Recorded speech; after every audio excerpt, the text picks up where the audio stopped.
Halo sobat, bagaimana kabar kalian semua? Semoga sehat-sehat selalu ya. Seperti biasa, Project 13 akan membahas seputar film horor lagi yang berjudul The Green Inferno. Film ini dirilis pada tahun 2013. Film ini menceritakan tentang sekelompok mahasiswa aktivis lingkungan asal New York yang berniat menyelamatkan suku pedalaman Amazon, namun berakhir menjadi santapan suku kanibal tersebut setelah pesawat mereka jatuh di tengah hutan. Gimana alur cerita selengkapnya? Langsung saja kita putar filmnya.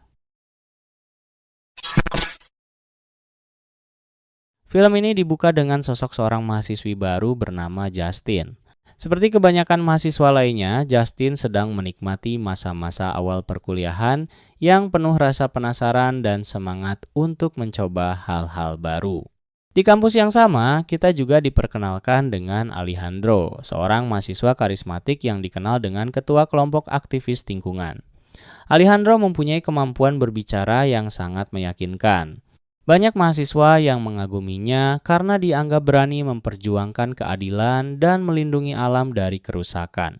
Sementara itu, kehidupan Justin berjalan normal bersama sahabatnya Casey. Mereka menghadiri kuliah, bercanda bersama, dan menjalani kampus seperti biasa. Namun, semuanya mulai berubah. Saat suatu hari Justin mengikuti sebuah kelas yang membahas tentang suku-suku pedalaman di hutan Amazon. Dosen itu menjelaskan dengan ritual mengerikan yang dilakukan oleh suku terpencil yang jauh dari hidup peradaban modern. Cerita-cerita tersebut membuat sebagian mahasiswa ngeri, tetapi berbeda dengan yang lain. Justin justru merasa tertarik. Semakin dia mendengar tentang kehidupan masyarakat pedalaman yang misterius. Semakin besar pula rasa penasarannya, dan tanpa dia sadari rasa penasaran itulah yang akan membawanya ke mimpi buruk paling mengerikan dalam hidupnya. Tak lama kemudian, Justin mendapat ajakan langsung dari Alejandro. Dia diundang untuk bergabung dengan kelompok aktivis lingkungan yang dipimpinnya. Alejandro menjelaskan bahwa mereka sedang menyiapkan sebuah misi besar, sebuah perjalanan ke Peru, tepatnya ke wilayah hutan Amazon. Menurut Alejandro, ada sebuah perusahaan petrokimia yang sedang menghancurkan hutan secara brutal. Akibatnya, suku asli yang tinggal di sana terancam kehilangan tanah leluhur mereka. Rencana kelompok itu terdengar mulia. Mereka akan datang ke lokasi, melakukan aksi protes, merekam semuanya, lalu menyebarkan bukti tersebut ke seluruh dunia agar perusahaan itu mendapat tekanan internasional. Awalnya, Justin ragu. Perjalanan itu sangat jauh dan tentu saja berbahaya. Namun setelah dipikirkan kembali, dia akhirnya menerima tawaran tersebut. Apalagi ayah Justin merupakan seorang pengacara yang memiliki koneksi besar di tingkat internasional. Alejandro percaya kehadiran Justin bisa membantu misi mereka mendapatkan perhatian publik yang lebih luas. Ketika mendengar rencana itu, ayah Justin langsung khawatir. Dia memperingatkan putrinya bahwa perjalanan ke Amazon bukanlah liburan biasa. Ada banyak resiko yang mengintai. Tetapi Justin sudah terlalu bersemangat. Dia merasa inilah kesempatan untuk melakukan sesuatu yang berarti. Sebelum berangkat, Justin berpamitan kepada Casey. Dia berjanji akan kembali minggu depan. Sayangnya, dia sama sekali tidak tahu bahwa perjalanan ini akan mengubah hidupnya selamanya. Justin kemudian berangkat bersama anggota kelompok lainnya. Di antaranya ada Alejandro, pacarnya yang bernama Kara, lalu Amy, Samantha, Lars, Daniel, Jonah, dan beberapa anggota lainnya. Mereka juga mendapat bantuan dana dari seorang pria bernama Carlos. Meski terlihat ramah, Carlos sebenarnya dikenal sebagai pengedar narkoba yang memiliki hubungan dekat dengan Alejandro. Setibanya di Peru, perjalanan mereka masih jauh dari selesai. Mereka harus melanjutkan perjalanan menggunakan berbagai kendaraan, mulai dari kendaraan lokal, perahu, hingga menyusuri sungai menuju kawasan hutan yang terpencil. Sepanjang perjalanan, suasana masih terasa menyenangkan. Mereka bercanda, tertawa, dan membayangkan keberhasilan misi yang akan segera mereka lakukan. Namun di balik semua itu, tak seorang pun menyadari bahwa mereka sedang bergerak semakin dekat menuju neraka. Saat waktu makan siang tiba, kelompok itu berhenti sejenak. Di sana, Carlos memberikan ganja lokal kepada Lars. Sementara Alejandro mulai menjelaskan rencana operasi mereka secara lebih rinci. Kali ini nada bicaranya jauh lebih serius. Dia mengingatkan semua orang bahwa misi ini sangatlah berbahaya. Ada kemungkinan mereka akan berhadapan langsung dengan milisi bersenjata. Bahkan nyawa mereka bisa terancam. Meski begitu, tak ada seorang pun yang memilih mundur. Semua tetap melanjutkan perjalanan. Sesampainya di lokasi konstruksi, mereka menyamar sebagai pekerja perusahaan agar tidak dicurigai. Begitu semuanya siap, aksi pun dimulai. Mereka merantai tubuh mereka ke alat-alat berat sambil terus merekam proses penghancuran hutan yang sedang berlangsung. Tidak butuh waktu lama, milisi swasta yang disewa perusahaan akhirnya datang. Situasi langsung berubah menjadi tegang, bahkan salah satu petugas hampir menembak Justin. Untungnya, semua aksi itu sedang disiarkan secara langsung. Rekaman mereka dengan cepat menjadi viral. Publik pun mulai memperhatikan. Perusahaan pun berada dalam posisi yang sulit. Kelompok aktivis itu pun akhirnya ditangkap. Tetapi berkat uang suap dari Carlos, mereka berhasil dibebaskan. Misi mereka tampaknya sukses, atau setidaknya begitulah yang mereka pikirkan. Setelah semuanya selesai, mereka menaiki sebuah pesawat kecil untuk pulang. Namun di tengah perjalanan, sebuah ledakan tiba-tiba terjadi.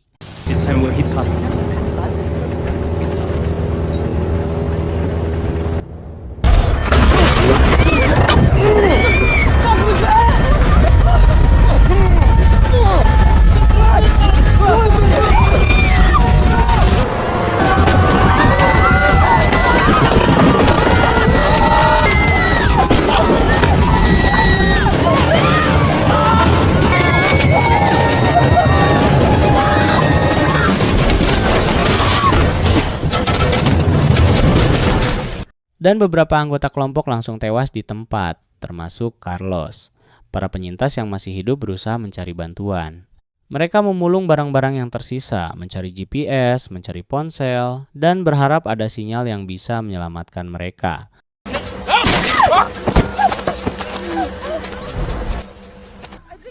Tetapi kemudian Kara mendengar suara aneh dari semak-semak. Saat dia mendekat untuk memeriksa, tiba-tiba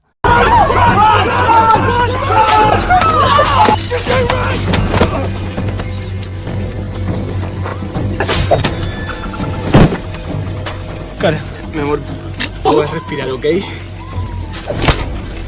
¡No!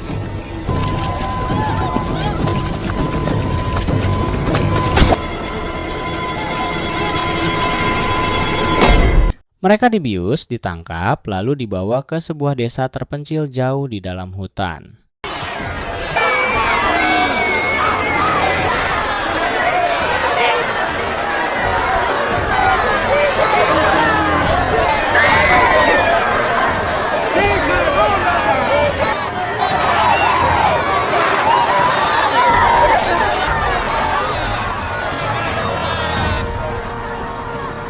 Di sana mereka dikurung dalam kandang bambu seperti hewan buruan.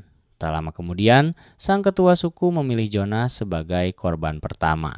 Di hadapan semua orang, Jonah dibunuh secara brutal. Tubuhnya dipotong-potong dan yang paling mengerikan, potongan tubuh itu dibagikan kepada seluruh anggota suku untuk dimakan. Momen itu menghancurkan mental semua tahanan. Mereka akhirnya menyadari satu kenyataan mengerikan. Suku ini bukan sekedar suku pedalaman biasa. Mereka adalah kanibal. Momen mengerikan itu membuat seluruh tahanan kehilangan harapan. Mereka sadar bahwa bantuan mungkin tidak akan pernah datang dan setiap menit yang berlalu bisa saja menjadi menit terakhir dalam hidup mereka. Di tengah suasana yang penuh ketakutan itu, Alejandro tiba-tiba mengungkap sebuah rahasia yang selama ini dia sembunyikan. Pengakuan tersebut membuat semua orang terkejut. Ternyata aksi penyelamatan hutan yang mereka lakukan sejak awal hanyalah sebuah sandiwara. Alejandro tidak benar-benar peduli pada penduduk asli Amazon. Dia memiliki agenda tersembunyi. Semua yang terjadi telah dirancang untuk menguntungkan perusahaan pesaing yang memiliki hubungan dengan keluarganya. Dengan menghancurkan citra perusahaan lawan, keluarganya bisa memperoleh keuntungan politik dan ekonomi yang sangat besar. Mendengar hal itu, semua anggota kelompok langsung marah. Mereka merasa telah dimanfaatkan. Mereka mempertaruhkan nyawa demi sebuah kebohongan. Namun sekarang penyesalan sudah tidak ada gunanya karena mereka masih terjebak di tengah desa kanibal yang setiap saat bisa membunuh mereka.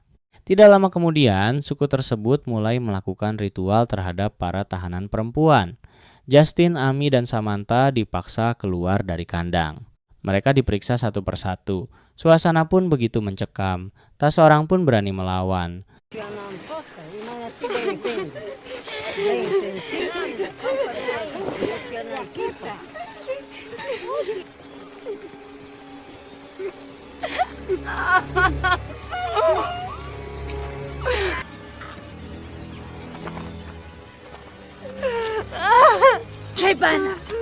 Setelah ritual itu selesai, Justin dipisahkan dari yang lain, sementara Amy dan Samantha dikembalikan ke kandang dalam keadaan trauma. Tidak ada yang benar-benar mengerti apa yang akan dilakukan suku itu pada Justin. Tetapi dari ekspresi wajah para tahanan, mereka tahu bahwa sesuatu yang buruk baru saja terjadi. Meski keadaan semakin putus asa, Alejandro tetap bersikeras bahwa mereka harus menunggu. Menurutnya, cepat atau lambat akan ada tim perusahaan yang datang membersihkan lokasi kecelakaan dan saat itulah mereka akan diselamatkan. Namun anggota lainnya sudah tidak percaya lagi. Mereka merasa menunggu hanya akan membuat mereka mati satu persatu. Saat hujan deras turun membasahi desa, mereka mulai menyusun rencana pelarian. Kesempatan itu akhirnya datang ketika perhatian penjaga berhasil dialihkan. Samantha menjadi orang pertama yang mencoba melarikan diri. Dia berhasil keluar dari kandang lalu berlari menuju sungai. Di sana dia menemukan sebuah kano dan bersembunyi di dalamnya. Untuk sesaat harapan kembali muncul, tetapi harapan itu tidaklah bertahan lama. Sementara itu Justin akhirnya kembali ke kandang namun kini kondisinya berbeda. Tatapannya kosong dan dia terlihat linglung, seolah jiwanya belum sepenuhnya kembali dari pengalaman mengerikan yang baru saja dia alami. Para tahanan lalu diberi makanan oleh suku. Tidak ada pilihan lain, mereka harus makan jika ingin tetap hidup. Meski rasa dan bentuk makanan itu terlihat aneh, mereka memaksakan diri untuk menelannya, termasuk Amy yang selama ini dikenal sebagai seorang vegan. Karena kelaparan yang luar biasa, dia akhirnya ikut makan. Namun beberapa saat kemudian, Amy menemukan sesuatu yang membuat darahnya membeku. Di dalam mangkok itu terdapat sepotong kulit manusia, dan di kulit tersebut masih terlihat tato yang sangat dia kenal, yaitu tato milik Samantha. Seketika semua orang menyadari kebenarannya, Samantha sudah mati. Dan yang lebih mengerikan lagi, mereka baru saja memakan sisa tubuh temannya sendiri. Rasa mual langsung menyerang, mereka panik, takut, jijik, semuanya bercampur jadi satu. Amy tidak sanggup menerima kenyataan tersebut. Dalam kondisi mental yang hancur total, dia memecahkan mangkuk kayu yang dipegangnya, lalu menggunakan pecahannya untuk mengakhiri hidupnya sendiri. Teman-temannya hanya bisa menyaksikan tanpa mampu berbuat apa-apa. Namun, kematian Amy justru memunculkan sebuah ide. Lars teringat bahwa dirinya masih menyimpan ganja yang diberikan Carlos sebelumnya. Diam-diam dia memasukkan ganja tersebut ke dalam mulut Amy. Rencananya sangat sederhana. Jika tubuh Amy dimakan oleh suku, maka ganja itu akan ikut masuk ke dalam tubuh mereka. Dan mungkin itu bisa menciptakan kesempatan untuk melarikan diri. Sebuah rencana yang terdengar gila. Tetapi dalam situasi seperti ini mereka sudah tidak memiliki pilihan lain dan ternyata rencana itu berhasil. Tidak lama setelah memakan tubuh Amy, banyak anggota suku mulai bertingkah aneh. Mereka tertawa tanpa alasan, berjalan sempoyongan, bahkan beberapa di antaranya kehilangan kesadaran. Desa yang biasanya penuh pengawasan ketat kini berubah menjadi kacau. Justin dan Daniel langsung memanfaatkan kesempatan tersebut. Mereka berhasil dari kandang lalu berlari menuju ke hutan. Namun tidak semua orang ikut melarikan diri. Alejandro memilih tetap tinggal. Dia takut jika berhasil kabur, nasibnya justru akan lebih buruk. Dia bahkan mencoba meyakinkan Lars untuk tetap bertahan bersamanya. Tetapi keputusan itu segera berubah menjadi kesalahan fatal. Ketika efek ganja mulai hilang, suku tersebut kembali sadar. Mereka menemukan Lars masih hidup dan tanpa ampun mereka menyeretnya keluar dari kandang. Lalu apa yang terjadi berikutnya benar-benar mengerikan. Lars dimakan hidup-hidup. Sementara itu, Alejandro hanya bisa menyaksikan semuanya dari balik kurungan.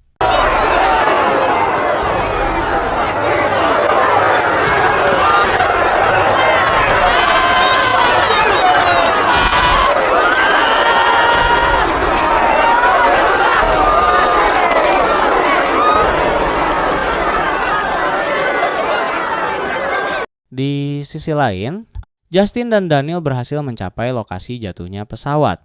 Mereka berharap bisa menemukan alat komunikasi atau sesuatu yang dapat membantu mereka meminta pertolongan. Dan benar saja, mereka menemukan sebuah ponsel. Harapan kembali muncul. Tetapi sekali lagi, nasib buruk menghampiri mereka sebelum sempat menggunakan ponsel tersebut. Keduanya tertangkap kembali oleh suku. Kali ini hukuman yang mereka terima jauh lebih mengerikan. Justin dipisahkan dari Daniel. Tubuhnya dicat merah, diberi hiasan adat, dan diperlakukan layaknya bagian dari ritual besar yang akan segera dilaksanakan. Sementara itu, Daniel menerima nasib yang jauh lebih tragis. Ia diikat pada sebuah tiang. Lalu anggota tubuhnya dipatahkan satu persatu. Jeritannya menggema ke seluruh desa, namun tidak ada seorang pun yang bisa menolongnya. Setelah itu, ia dibiarkan begitu saja. Ribuan semut ganas mulai mengerubungi tubuhnya, menggigitnya perlahan, sedikit demi sedikit, membuat penderitaannya berlangsung sangat lama. Saat semua harapan hampir hilang, sebuah peristiwa tak terduga terjadi. Pasukan perusahaan pembabat hutan akhirnya datang ke wilayah tersebut. Kedatangan mereka membuat desa menjadi panik. Para prajurit suku segera bergegas menuju medan pertempuran, meninggalkan desa dengan penjagaan yang jauh lebih sedikit. Dan di saat itulah, seorang anak kecil dari suku yang selama ini menunjukkan simpati kepada Justin mengambil keputusan penting. Ia membantu Justin melarikan diri. Justin berlari sekuat tenaga, melewati rumah-rumah suku, melewati hutan, melewati berbagai kengerian yang selama ini menghantuinya. Ya, dalam perjalanan itu, ia kembali bertemu Daniel yang masih sekarat. Dengan suara lemah, Daniel memohon agar penderitaannya diakhiri. Justin ingin membantu, tetapi ia tidak sanggup melakukannya. Akhirnya, anak kecil itu yang mengambil tindakan. Mengakhiri hidup Daniel dengan cepat, menghentikan rasa sakit yang sudah terlalu lama ia rasakan. Tak lama kemudian, Justin melewati kandang tempat Alejandro ditahan. Alejandro meminta diselamatkan, meminta kesempatan kedua. Namun setelah semua kebohongan dan penderitaan yang ia sebabkan, Justin memilih pergi. Ia meninggalkan Alejandro sendirian, membiarkannya menghadapi nasib yang telah ia ciptakan sendiri. Saat berlari melewati jalur hutan yang sempit, Justin sempat melihat seekor kucing hitam. Hewan itu muncul begitu saja di hadapannya. Aneh, namun seolah-olah kucing tersebut sedang menunjukkan jalan. Justin terus mengikutinya, melewati semak-semak, menuruni lereng, dan akhirnya keluar dari zona tersebut. Dan film pun berakhir.